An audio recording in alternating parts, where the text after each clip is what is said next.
I don't have a mark on my face, and I upset Sonny Liston, and I just turned 22 years old. I must be the greatest. Right. I told the world, I talk to God every day. If God's with me, can't nobody be against me, Sonny.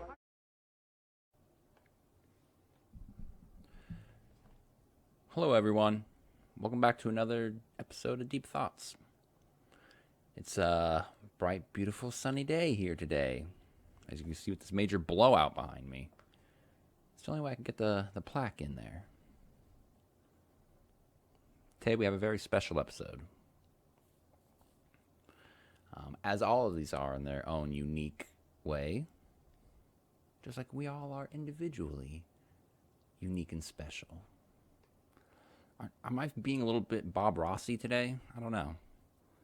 A little too much Mr. Rogers. A little too much positive vibes. Sorry. Maybe I should take it down a notch. Get all angry. Get all Alex Jones up in here. You know what's wrong with... No, I'm just kidding. No, today's a really great episode, man. It's had me real excited. And today I'm just going to get into it. We're talking about one of my all-time favorite people. One of my... I don't like to use the word idols anymore. I don't idolize him in any way. But I admire him so greatly. And boy, he impacted me, had a great effect on me, especially in my youth, as I know he did to millions of people and still does to this day and will posthumously. Excuse me if I messed up that word. I have a horrible lisp, if you haven't been able to tell already. But he's an important person in history. And that person's name is Muhammad Ali. What a great name. The greatest name, possibly, of all time.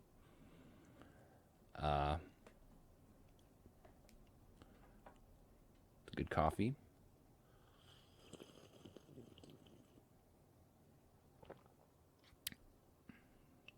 Take a sip for Ali. Yeah, so this one, kind of just came to me a couple weeks ago. I don't know why it never hit me to do an episode on Muhammad Ali, but what a perfect one. Like I said, the guy had such a major impact on me, and I really haven't thought about him in a while, especially since he passed back in 2016. But the guy got me through some tough times in my life, believe it or not. And, it's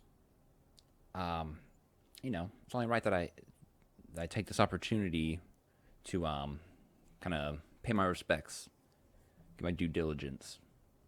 Say thank you, That's what these deep thoughts are also a great opportunity for me to do.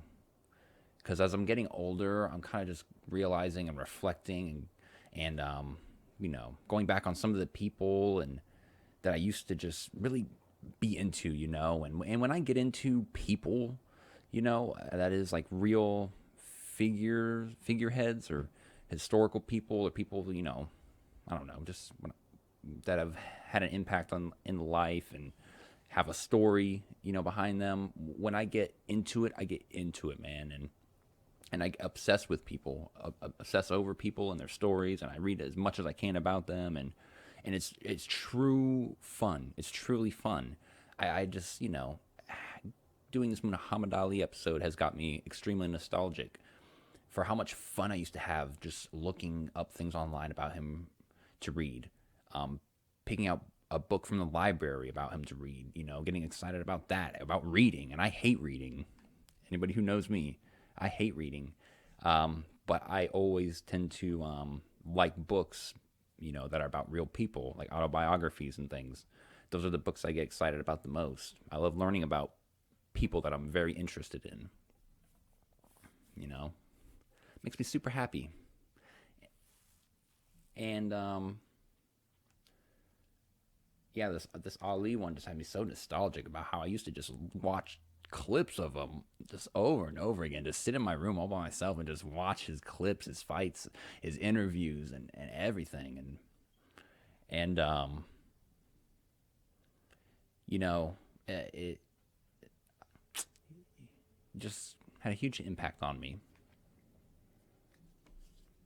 And anybody who knew me around that time when I was really getting into who he was, Muhammad Ali, knows that I was obsessed with him. Uh, so I'll get into a little bit of that.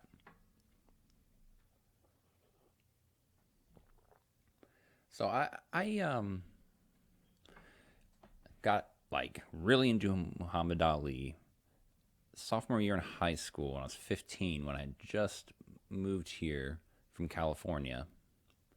Now, Ali's one of those big names, one of those big people, one of those giants, as Tyson called them, where even if you don't know anything about boxing or don't pay attention to boxing, you know who he is. I always say you're not really famous unless people know who you are, but they don't have anything or to do with what you do or associate with what you do. You know, how many people know, Tom Brady but don't watch football, or how many people know Justin Bieber but don't listen to any of his music or any of that kind of music. Those people are truly famous because they're shoved in our faces every day. Now, I think it's a little bit different with some of those people. Some of those people are legitimately just shoved in your face, forcibly, forced upon you. Okay, whereas, by I would say more so by the media rather than themselves. Whereas Muhammad Ali was somebody who was just such a loud, outspoken figure.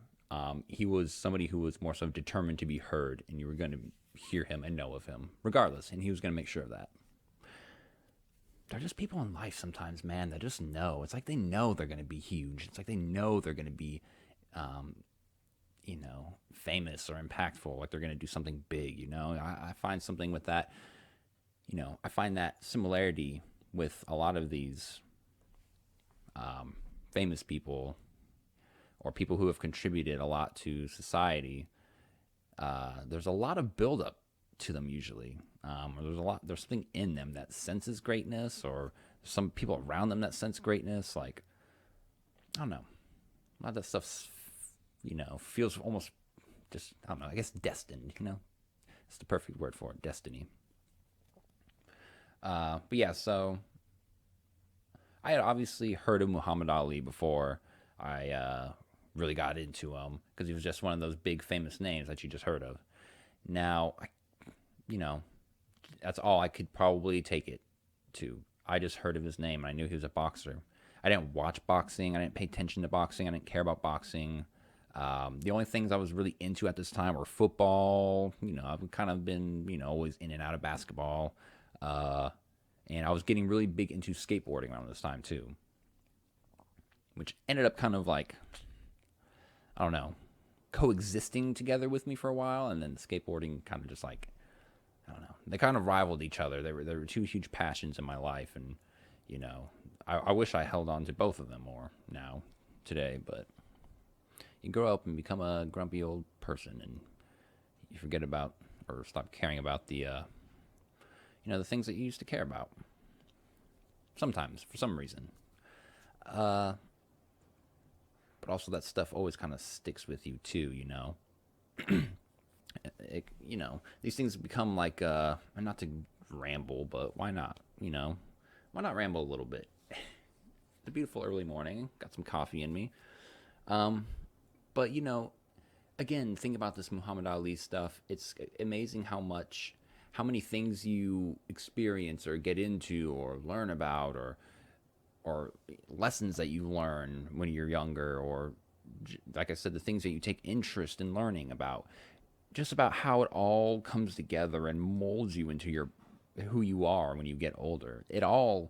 Everything that you loved as a child or really got into or learned from, probably has a lasting impact on you forever. And on who you are as a person. That's kind of amazing to think about. I really, we really are just a just a ball. I don't know what's the word I'm looking for. We're just all these different little pieces of experiences and stuff like that, all molded together to create kind of all unique individuals and slightly in different ways.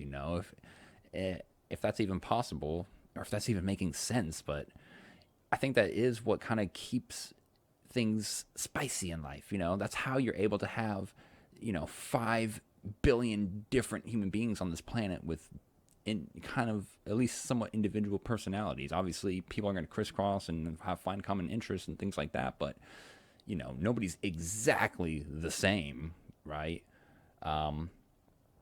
We all put our hands in the here and there and this thing and that thing, and it just collectively all comes together to make us. That's what I'm finding out as I've gotten older. Muhammad Ali was such a big part of my youth, and a part of my teenage years. And although, like I said, I haven't looked up a boxing clip of him in a long, long time until just now, to get ready for this episode, it brought something back into me to remind me, kind of who I am in a way, So, let me kind of explain where I was in my life when I discovered Muhammad Ali. So, I just moved from California, and I was 14 years old. I'm a drama queen, through and throughout. I'm a big old baby, sensitive and fragile. Okay, don't drop me. You'll break me. I'm cutting that out. That was probably the worst thing I've ever said in my life. Ugh. But seriously, and I moved a lot.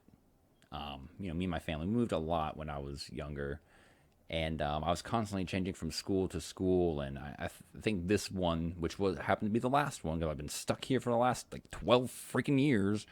Thanks, Dad. No, I'm just kidding. It's been wonderful. It's made me who I am today.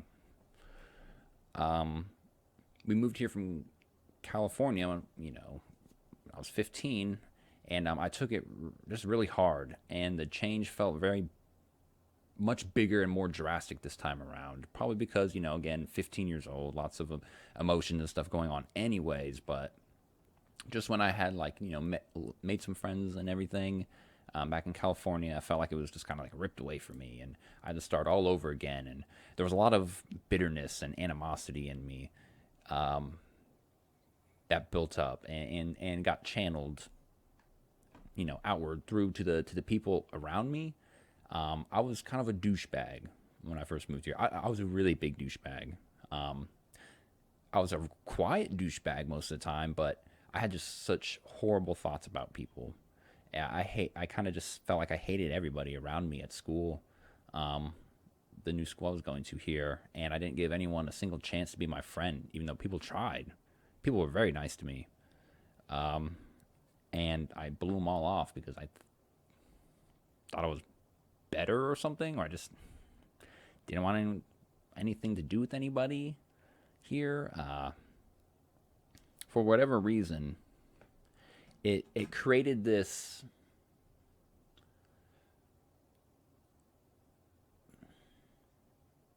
very negative headspace for me, where I was constantly just in a negative space. I was thinking negative thoughts about myself and everybody around me. Cursing my family for moving me here, and just wanting to go back and just planning to go back, and tried to stay in touch with people as long as I could before they just kind of stopped talking to me. But I was a total jerk to them too. I was just a jerk to everybody. And so, I did try to do things when I moved here, and I wanted to try to do things when I moved here, things I hadn't done before. One of those things being football. So, God bless my mom. She got me, in touch with the coach right away here, and I got to start football right away.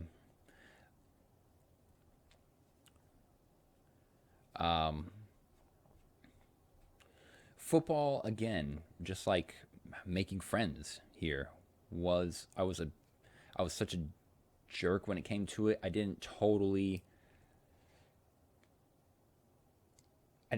commit to it 100%, and I blew it off, and I didn't take it serious. And even though I had this great opportunity to finally play football, my favorite sport ever, I finally got to play for school, and I skipped practice. I tried to not play as much as possible in games, make excuses for not going in and things.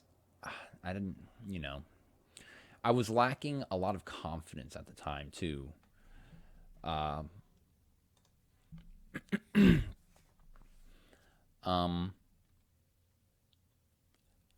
I think I had just a lot of anxiety, and I was afraid to perform football in front of people per se. I was afraid of how I looked to people around me, and I had this opportunity to finally play football, but I was very kind of scared and shy to give it my all, and I totally just blew it. Totally blew it. Blown opportunities that will come up a few times here in this episode. So, it's hard for me totally to recollect all the memories and put them in order on what kind of events happened first. These things kind of happened all around the same time. But in an English class that I had, we had to every once in a while just pick a book out and start reading in class, like silently to ourselves. And I can't remember which book I picked first. Maybe I'll remember one day. If I could say I picked them exactly at the same time and read them both at the same time, I would, because that's exactly what it feels like, because these two things tie in so much to me. But I think I picked up the Bruce Lee book first. Okay, I picked up a Bruce Lee book. Pretty sure. And I became very interested in Bruce Lee for the first time. I'm trying not to get into that because that could be a whole nother episode. But like I said, they tie in together so much. And so I started looking up things about Bruce Lee. And one of the big points I remember in this book of Bruce Lee's was, this is like this little tiny thin book. It was, about Jeet Kune Do. And it was about how to defend yourself, any means necessary. It was a really big thing with Bruce Lee. It was, when you're on the streets and things like that, the whole flair of fighting and martial arts goes out the window. You're defending your life. You go for the nuts. You go for the shins. You go for everything you can. And I just remember reading that, and that connected in my brain with this negative headspace that I was in of all these people around me that I didn't like. And it all just kind of it connected, maybe not in the best way, but I felt like I wanted to learn how to defend myself or fight in case I picked a fight with one of these people, or they started picking on me, because there was a couple times where I wasn't bullied, but I was a perfect target to be bullied. I was just so quiet, but I was so quiet that if people tried to bully me, they got no response, and then they would stop. So I don't know what's worse. What's worse, being bullied constantly by everybody or being ignored by everybody?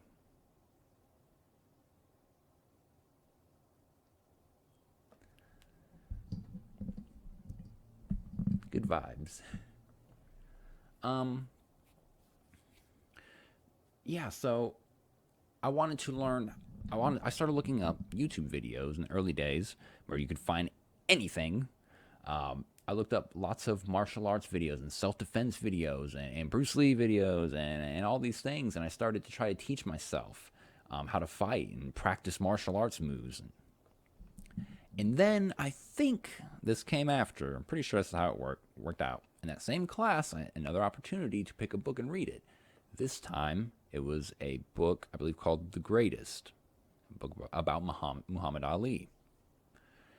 And again, just kind of like the Bruce Lee thing, reading this little short summarized story of Muhammad Ali. It was like, less than 200 pages, like paperback book. I remember it's just like, this rarely happens to me for reading, because I hate reading so much. I really do. But every once in a while, especially when it's about like a real person, I'll just get like locked onto it. And I just can't, one of those instances you can't put a book down.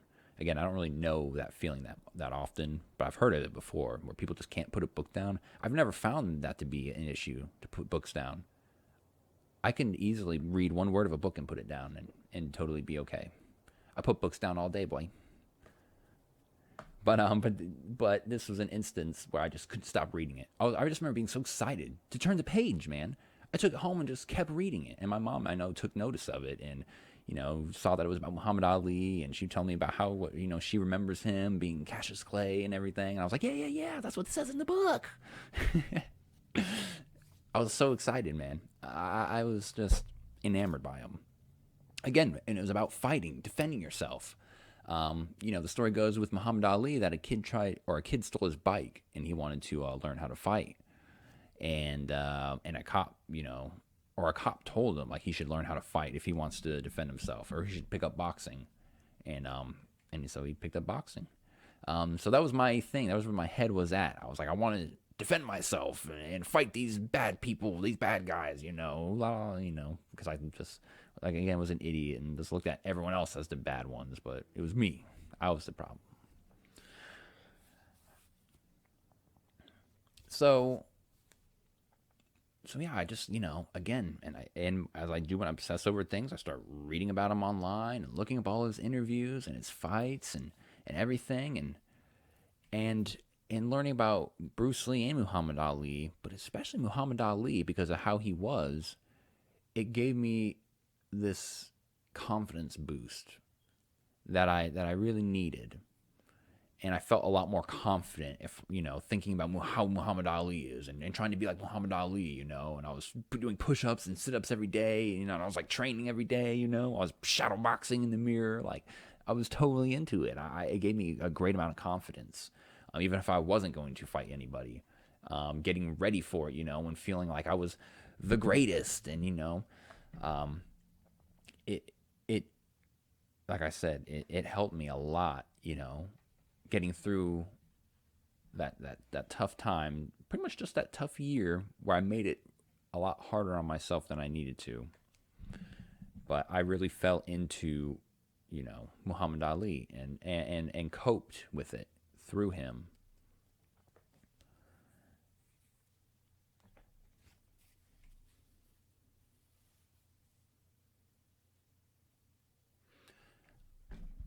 It's around this time that I also started taking Taekwondo classes to further hone in on this new passion.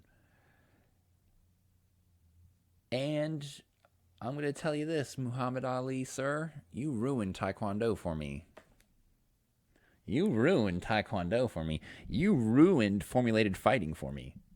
You ruined being like everybody else for me. Thanks.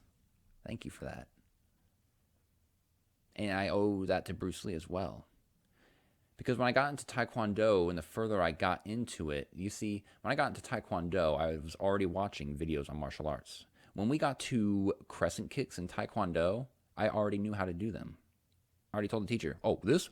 I did a freaking crescent kick. I was like, inside crescent kick? Outside crescent kick? Been doing these.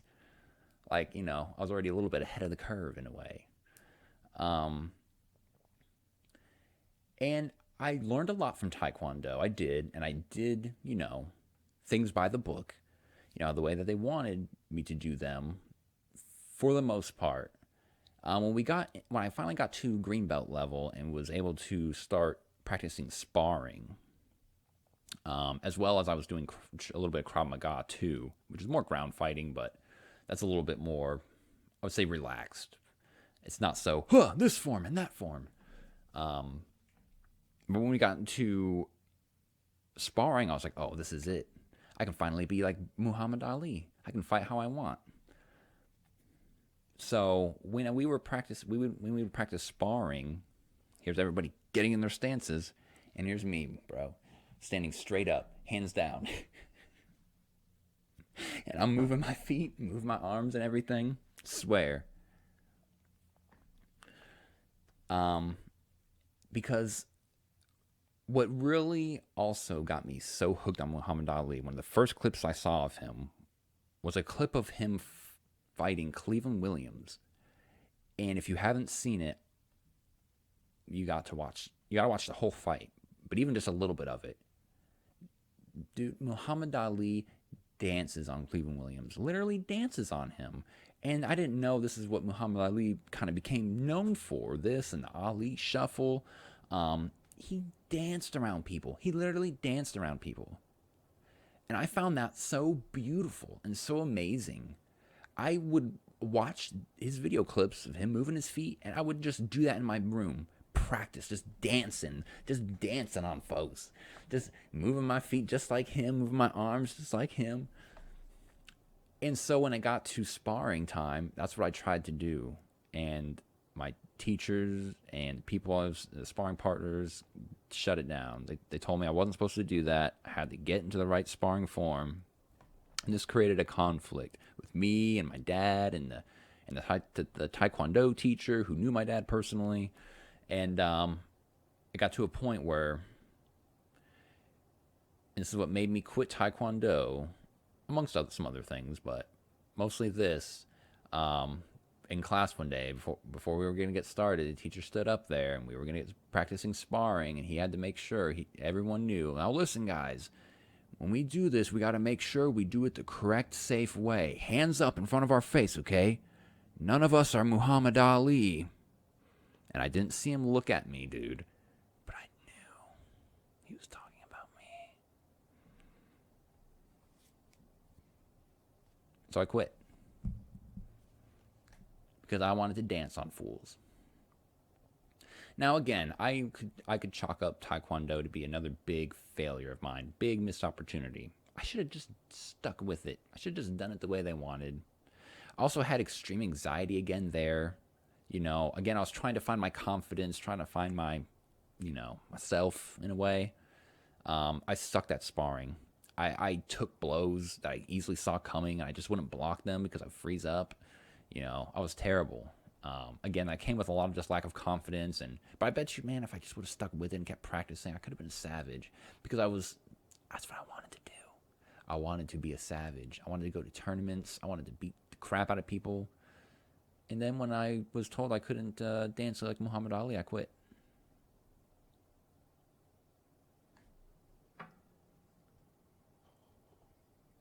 Interestingly enough, Bruce Lee liked the way Muhammad Ali danced also. And you could see it very clearly in Enter the Dragon with him fighting Chuck Norris. I'm telling you, all these things and people connect for a reason, man. There's a reason why I connected to Bruce Lee and Muhammad Ali, who both also connected together in a way. Because Muhammad Ali, I don't know if he took Jeet Kune Do, but he did take some martial arts classes, and he did learn a Bruce Lee style punch that he actually used in a fight. Bruce Lee and Muhammad Ali both had a major impact on that, the black community, especially back then, and what was going on with civil rights. They were, Bruce Lee wasn't as much, I think involved, but he was kind of indirectly involved. He was still kind of, oh, baby's awake.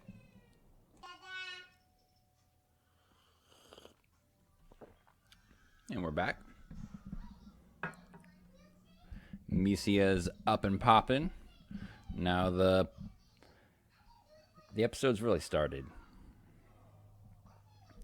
So, anyways, my point kind of was that both Bruce Lee and Muhammad Ali were really big figures in the black community, and were inspirational during that time. And I completely forgot why I was even talking about that, but I don't know. I guess that was my point. Just connecting that and those two figures, who happen to be around that same time, and I was gonna also say how like although Bruce Lee wasn't out there, I didn't hear him talk a whole lot about civil rights, but he was one of the first interracial marriages in America with him and his wife. So again, he was still an inspiration during those times, during those when racial tensions or tense. Sorry, forgive me. Maybe it just seemed like I just got back, but it's really been like 20, 25 minutes. So I went to the grocery store and everything, man.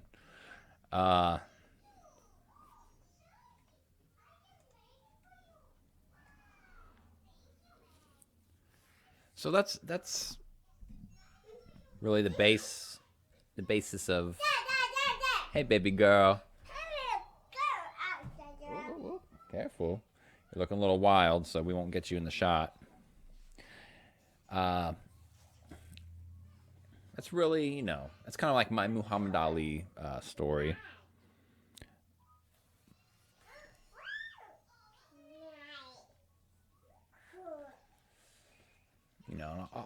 Just to talk a little bit about him and his story, of course, and who he was.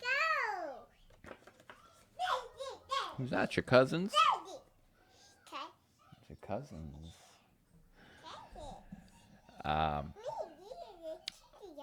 So who was Muhammad Ali? Besides the awesome boxer, because he was so much more than that. Well, as I'm sure most people know, his name before Muhammad Ali was Cassius Marcellus Clay Jr., named after his father, Cassius Marcellus Clay. Interestingly enough, I gotta stop saying that word. What's a good replacement word for interestingly? I learned, though, for the first time, getting ready for this episode, that his dad, was actually named after a politician and abolitionist named Cassius Marcellus Clay, who fought to, for freeing slavery, for abolition. So I thought that was pretty interesting. It's real powerful.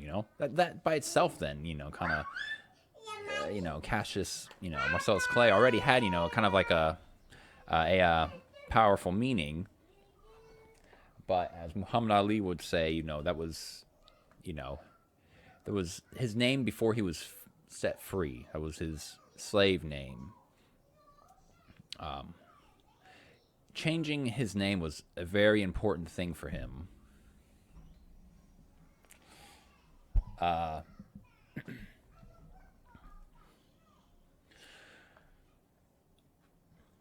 Because in 1961, he converted to Islam.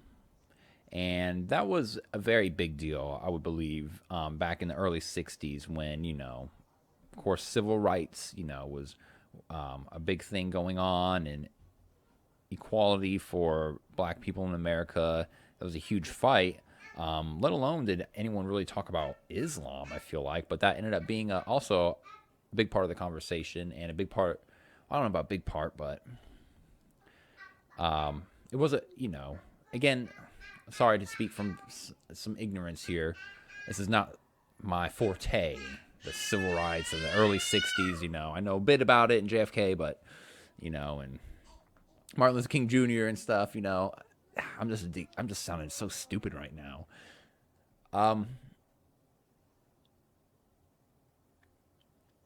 What I'm trying to say is that I obviously I can just only speak from a white guy's perspective, but what I don't hear talked about a lot personally or haven't is the Islamic side of things, and how Malcolm X, of course, is one of the biggest proponents of that, who follow Islam. That was a part of the conversation as well. They were obviously a part of the black community too, but they follow their religion, and that means they follow different things.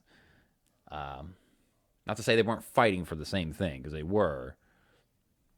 What I've kind of learned from it, and from hearing some Malcolm X, and again, a guy I need to look into way more. Again, just an important, prominent figure in history forever, cemented himself forever. Was a big part of Muslims, black Muslims, was that, it seemed like they really knew a lot about their history and the history of black people, and just how important that was to being free, and knowing who you are. That seemed to be like a big point. Not to say that wasn't with Martin Luther King Jr.'s side, and more of like the, I don't know, the non-Muslim, part of the black community, or more the Christian black community. Not to say they don't know just as much as about their history, but I just feel like I hear, when I hear like Malcolm X talk and Muhammad Ali talk, there's a lot about, like I said, they go back, it feels like thousands of years into black history, and that's important to today, and it is. And I just felt like there's more coming from that side. I don't know if that has to do with them being, following Islam, and that's such, just an old religion, of course. And I don't know, man. Speaking out my butt here, I'm just thinking, just thinking. It's all very interesting to me.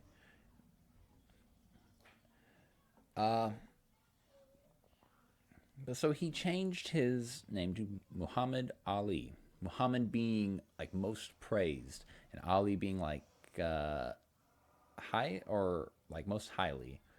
So like, most highly praised, kind of is the name, and fits him absolutely.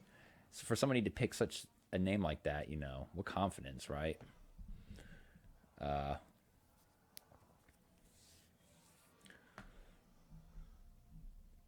So that was a very important thing to him, converting to Islam and changing his name. So much to where even when he got into fights with people, if they were to call him Cassius Clay or not recognize him as Muhammad Ali, he took it very personal, and he would put it on him. There's a great fight with Ernie Terrell where he just lays it on him the whole match, man. And he famously, you could hear Muhammad Ali here during the fight, him, saying, "What's my name? What's my name?" Throwing punches. "What's my name?" It's great. It's so good, man. What an awesome person.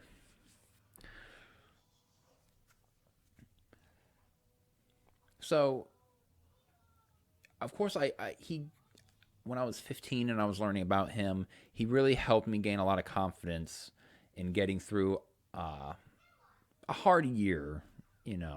Again, I exaggerate so much because I'm a big baby, but it was just a hard year, and he helped me really get through that with a lot of confidence through learning fighting, learning about boxing and martial arts and all those things. Now, I knew about his other thing, slightly about the other things about him, changing his name, converting to Islam, as well as another big, huge thing that he did was he didn't go to Vietnam. He declined being drafted, basically, which is illegal. And that didn't mean as much to me when I was 15 as it does now. Those are the things that I look back on Muhammad Ali, and as I've relearned about him, and when I go back over those things start to hit more. They're more impactful, I have so much respect for somebody who not only acknowledged and was aware that the Vietnam War was essentially a garbage war. We didn't need to be there, and it very so much was a thing, sending black troops over to fight this war, while these people don't even get rights in their own country, and they were just sent to be slaughtered in a way. I've heard and read things how, I don't know how true this is, but a lot of black infantrymen were sent totally to the front lines purposefully. I don't know. That's such garbage. That's such a disgusting thing if that's true, but for him to acknowledge and be aware of that, as I'm sure so many people were back then, and especially so many black people, but how many people said, "No, I'm not going," majority, I assumed, just went and died. But Muhammad Ali made a very firm statement, as he always did, just like with all of his fights. he was such a strong person, and he knew it. And this was another fight for him, and he fought it, and he did not go. He took the hit for about 3.5 years, where his boxing license was taken away, his passport was taken away.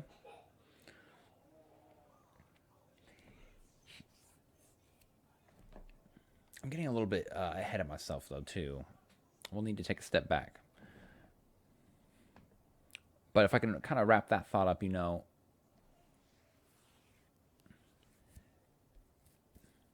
to do that makes, like I said, such a statement. And especially during a time where that statement really needed to be made. As time has gone on, we've learned a lot more about the Vietnam War, especially through accounts from veterans and and documents being declassified, the Gulf of Tonkin. We know that we really didn't need to be in Vietnam. What a horrible waste of good life and just resources and everything. Just horrible war. And Muhammad Ali did an amazing thing by. What's up, baby girl? You okay? What? There. I'll be out there in a minute, okay? I'll be out there in a minute. I'm almost done. Okay? She's looking at me right now with those angry eyes. She wants me to go out there. I'll be out there in a minute, okay?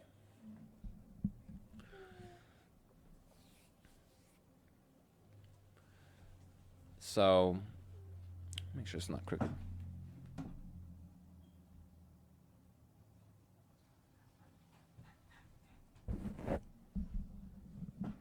Okay, I think we're good. Yeah, man, just, don't know. One of those things that I can't say I would do the same, but I would want to. It's something I can imagine or dream of myself doing. Because what a scary thing to do, He was put on the spot for it. There was a lot of spotlight on him, and, to people who don't understand, or fall under what I call false patriotism, because real patriots and real soldiers and people and veterans knew that war was trash to begin with. Or if they didn't to begin with, they learned, of course, later on, like a lot of people. But I'm sure some people who would like to call themselves patriots probably condemned Muhammad Ali for such a thing, for not going and dying for his country. So, for him to do that, we made a very powerful statement, and I respect that even more to this day. But going back a little bit, we got to talk about this picture here and how he got started off boxing. You okay? What happened to your feet? Owie, be careful. So, as I said earlier, Muhammad Ali wanted to learn boxing because his bike was stolen by somebody. And so he started training real young at like 12 years old and trained for a few years under a couple different people and ended up winning tons and tons of awards. He grew up in Kentucky, and so he fought in Kentucky. He's from Louisville. He won 6 Kentucky Golden Glove titles, 2 National Golden Gloves, and then of course a gold medal in the Rome Olympics. So just destined to fight, He soared real quick and defeating, not that he didn't have some tough fights, because I've read, some of his first few fights were tough, but he defeated all of his opponents and set him up to go pro. And with a few fights into his professional career, he was the guy to fight for the heavyweight champion against Sonny Liston, who was well known at that time for being a gangster, for being in with the mob, for being just a scoundrel. And Ali was famously picked to just lose this fight. The odds were like 7-1 against him. So, building up to the fight, Ali, with his big, huge personality, which, again, just listening to him trash talk Listen to him, the way he rhymed and everything, and created these poems before he fought his opponents. This was Ali, and again, would lended to his confident personality, which gave me a lot of confidence, just hearing him talk like this. But he did talk the fight up a lot, and how he was going to beat this big, ugly bear, Sonny Liston, and everything, and it was really a hyped up fight. And oh my gosh, you got to watch the fight. It's a great one. Seventh round. I think in the sixth round, you see Sonny Liston getting tired. And I think Ali knocks him down once. And in the seventh round, he puts him down. Knockout. Seventh round knockout. 7-1 odds. 22-year-old kid from Louisville, Kentucky. You can't make this stuff up, folks. I mean, you probably could because it's movie-like, but man. You see, what also made me fall in love with Muhammad Ali and what, made me obsessed with him so much was seeing his fight with Sonny Liston in the aftermath of it, and how the audience exploded afterwards, and how Howard Cosell went up to him and just the mayhem around Muhammad Ali, and he just starts shouting, "I shook up the world! I shook up the world! I'm the greatest! I'm pretty!" Oh, when I saw that clip, man, I had this program on my computer. Okay, that's how much of a nerd I am. Where you could set it to play sounds and music and things like that when you turn your computer on or turn your computer off or clicked on certain things, set up little sound bites for it. And for when my computer turned off, I had the audio to that clip, man, of Muhammad Ali going, "I shook up the world, I shook up the world," so I could hear it every night before I went to bed. Because I wanted to shake up the world, man. Man, he is the greatest. Just imagine that, man. The odds were all against you, and you did it. He beat Sonny Liston in one of the most famous fights in boxing history.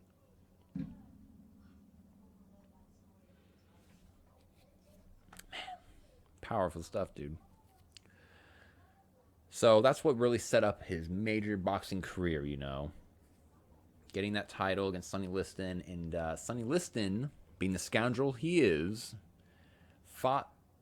challenged him to a second fight, for the title.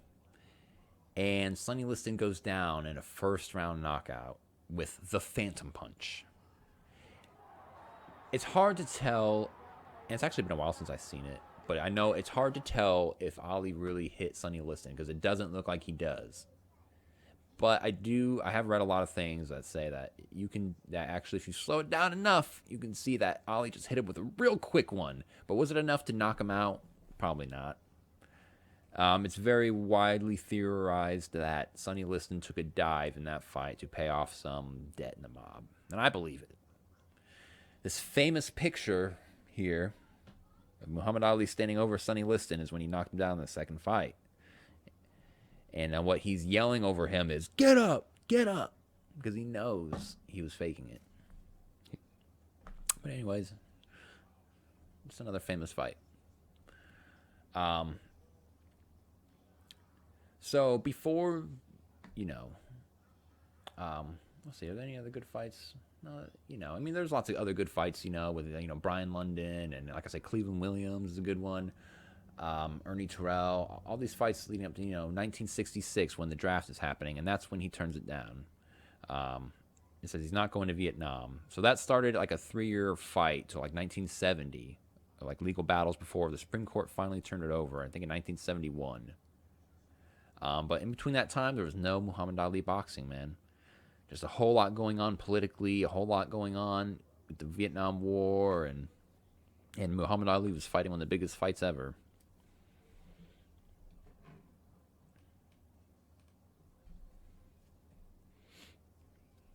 So when he comes back,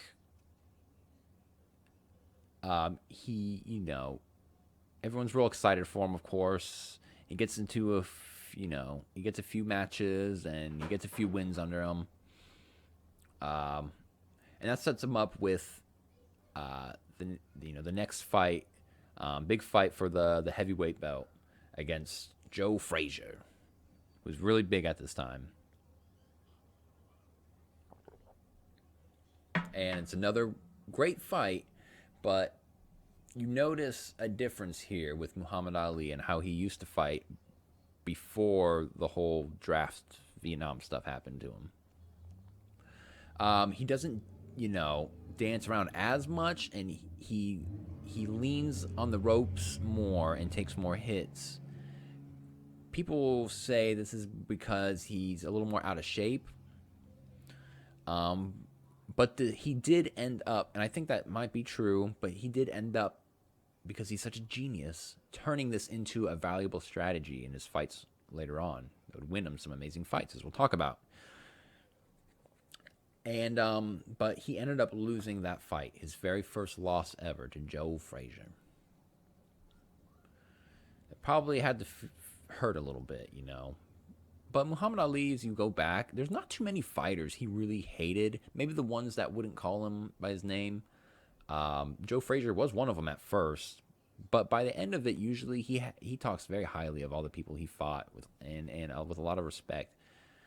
And by the end of Ali and Joe Frazier's third fight, I think Ali called Joe Frazier the best boxer ever, or something like that. And Joe Frazier said the same thing about Ali. They had just formed that kind of bond by the end of their fights. But so he loses for the first time to Joe Frazier, but then he fights him again and beats him in a great fight, another one.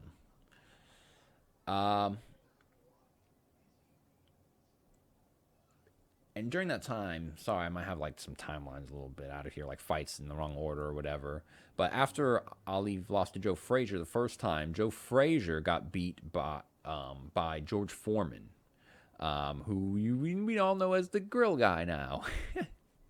But he was a monster boxer back in the day, and he was one of the hardest hitters, and he knocked Joe Frazier down 6 times, and in the famous "Down goes Frazier, down goes Frazier" fight.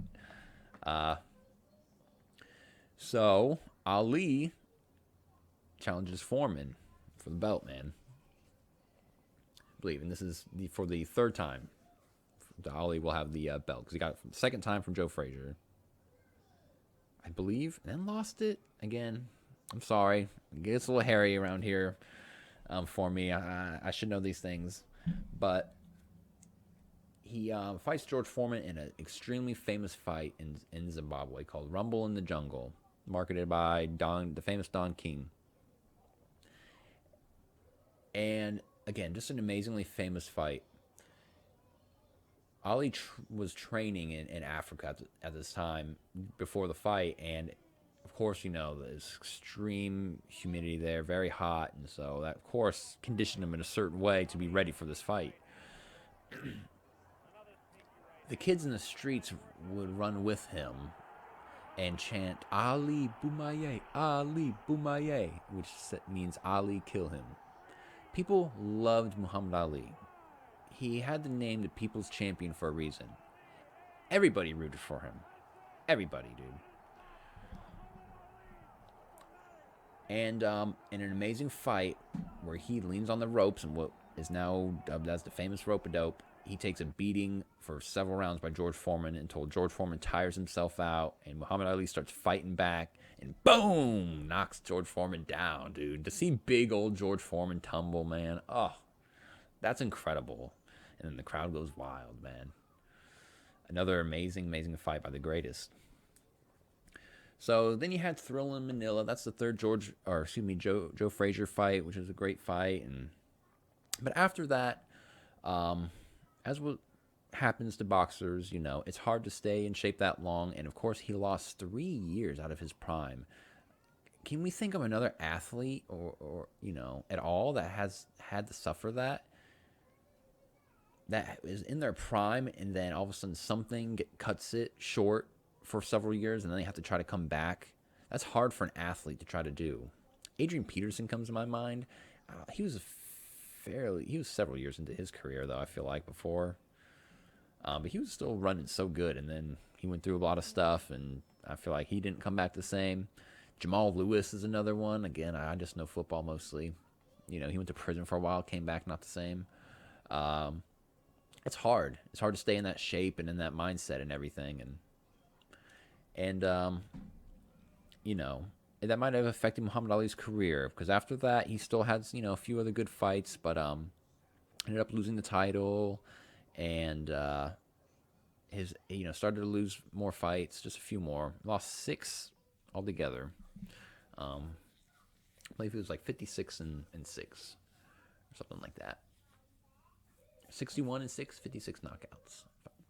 It's right there. What am I talking about? 37 knockouts, 3-time champion. Doesn't have his actual record though. Pretty sure he was like 61 and 6 or 56 and 6, something like that. But mostly people noticed that he was just, a little bit more slower. He leaned on the ropes a lot more. He relied on that to win fights. And he had I actually just learned this too. He had his last knockout. On, who was that?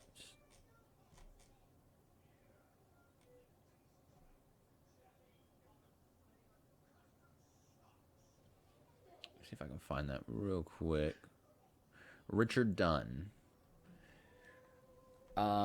Richard Dunn. And he used a punch called the Acupunch, which he learned from Bruce Lee to knock him out. That was his last 37th knockout.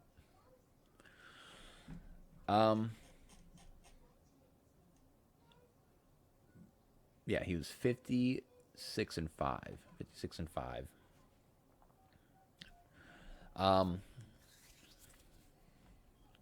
Then after that, he fought a couple more people, and he ended up retiring after Leon Spinks in 78. But then he came back in 79 or 80 for a title fight against Larry Holmes to try to get that title for a 4th time. And a lot of people dub it as one of the saddest fights from Muhammad Ali because he does take a beating. It's said that Larry Holmes wanted this fight to stop. He knew he was going to murder him. He didn't want to murder Muhammad Ali. Nobody does. Nobody wanted to do that. But Muhammad Ali, being just a fighter who has to fight till the end, I mean, the dude was probably willing to die, But he took his last beating there, or maybe one more after that. And that was it. Then he officially retired in like 81. And after that,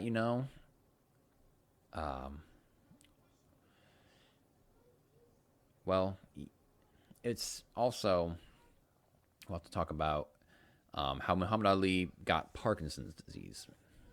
He's another, I guess, famous figure with Parkinson's. You don't hear about Parkinson's too much, but when people have it, especially celebrities like Michael J. Fox, people like that, they talk about it a lot, and it seems like just a very devastating disease. Apparently, it's something that just has to do with your dopamine, like lack of it or something, and your dopamine just controls so much, and your nervous system, and creates the shakes and does all this other horrible things to you. And it's, widely speculated that Muhammad Ali, probably suffered this because of his last few fights that he endured. Even when he had the signs of onset Parkinson's, he was still cleared to a couple last fights that he probably shouldn't have been cleared for. But, as horrible as that would be to live with, he lived with it until he was 74 years old. You see him a lot of boxing matches afterwards, after he retired, and still did some interviews, but not nearly as much. He was a big fan of Mike Tyson. He went to Mike Tyson's fights, and there's a great fight with Mike Tyson who beats an old Larry Holmes, but still kind of like, yeah, he did it for Muhammad Ali. Muhammad Ali has been just awarded tons of things throughout his life for just being him, for being the greatest, for knowing and acknowledging how great he was, and actually pursuing it and showing and proving to everybody how great he was. Once in a lifetime human being, you know. And like I said, as I've gotten older, I can look back on his life and continue to learn more about him, and just, I don't know, relate things to my life more and more as I get older. Like I said, when I was 15, I needed him to show me that I could be a fighter, that I could defend myself if need be, that I could be strong and tough and whoop butt. And now I need a new kind of confidence. I've needed a confidence to speak my mind and be myself.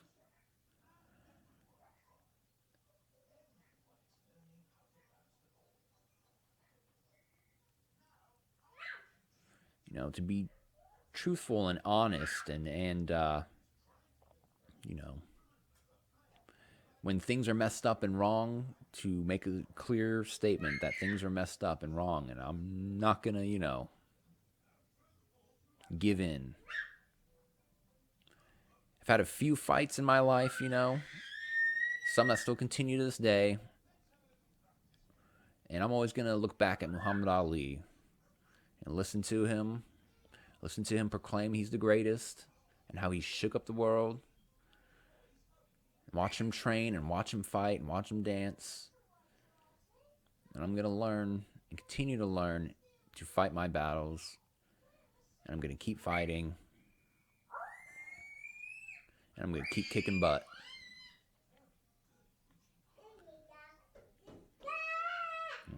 Thank you for everything you did, Muhammad Ali. For everything you did with your time on this earth. I think everyone can find an appreciation in you and can find different reasons, you know, to be inspired by you. And let everyone discover the greatest, Muhammad Ali. And I hope everyone can learn something from him. I think that's going to wrap this episode up of Deep Thoughts. As Misia is shouting at a dog outside. Hope everyone has a wonderful day. Hope everyone's doing okay. I'm doing all right. I'm just, you know, trying to learn as much as I can. And trying to use my time wisely. Love you guys. Remember to think freely, think often. See you next time.